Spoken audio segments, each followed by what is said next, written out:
Vous êtes sur Football Club de Marseille, l'OM vient de faire match nul, 3 buts partout à Guingamp. Quels sont les 3 enseignements à retenir de ce match?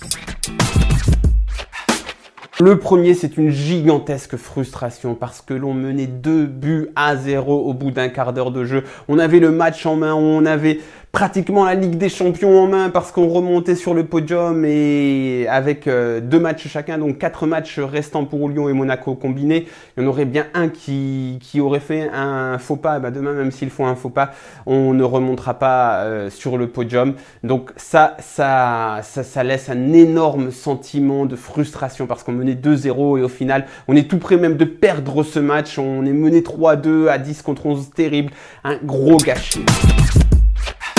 Mais comme l'a très bien dit mon partenaire de podcast sur Twitter, ce sentiment cette frustration, elle est mélangée avec une fierté parce que ces joueurs, malgré tout, ils ont été au fond de leurs ressources, ils ont été puisés, ils sont revenus à 3-3, à 10 contre 11, puis à 9 contre 11, ils ont même des balles pour faire 4-3, c'est énormissime, des courses, etc.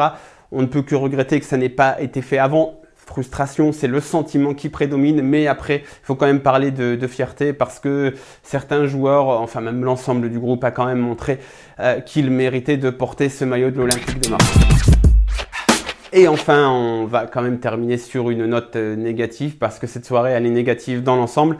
Et on va parler des choix de Rudy Garcia. Dans les 3 enseignements récemment, on n'arrêtait pas de les saluer parce qu'il marchait sur l'eau. Tous ses choix étaient les bons, son coaching était le bon. Vous allez me dire ce soir, c'est vrai que Bounassar, il fait une passe décisive aussi en entrant. Mais ses choix de départ, il y en a quand même 2 qui ont grandement pénalisé son équipe. Hiroki Sakai, qui revenait tout juste de blessure et qui a souffert le martyre face à Thuram sur son côté droit. Et ensuite, Maxime Lopez, qui est un joueur que j'adore personnellement. J'adore Maxime Lopez, sa technique.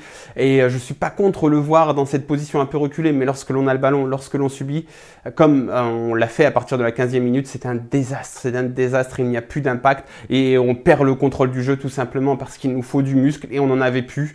Et puis sa qualité technique, elle n'arrive pas à s'exprimer. Donc voilà, ces 2 choix n'ont pas été les bons ce soir, donc voilà, ça arrive, il en a fait tellement de bons avant, il faut quand même souligner quand il en fait de moins bons, et on va pas parler de mauvais choix pour Grégory Sertic, parce que là, par contre, il n'avait pas le choix, étant donné les blessures et les suspensions, et voilà, il y a cette grosse erreur, mais sinon, voilà, grosse déception, on va regarder le multiplex demain, mais bien moins excité qu'on l'aurait été avec une victoire.